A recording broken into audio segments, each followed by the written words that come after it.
వచ్చిన పని కాస్త విడిచిపెట్టి నాతో అధిక ప్రసంగాలు మొదలు పెట్టాడండి.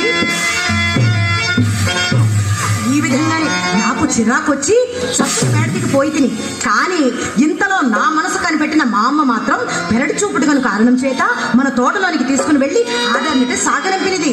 మీరు నమ్ముడు నమ్మక పొందు, నడిచిన యథార్థం మాత్రం ఇదే సుమా. మాట వేదముగా నేను ఎప్పుడు నమ్మలేదు. నీవు నాతో నలుసంతబద్ధమానవని నీతోడనే కాదు, ఎవ్వరి తోడను నలుసంతబద్ధమైన ఆడను. అసలు చింతామణి ఈ కులములో పుట్టవలసింది కానే కాదని పిన్నల మొదలు పెద్దల వరకు శాఖించుటకు ఇది ఒక కారణం కూడాను.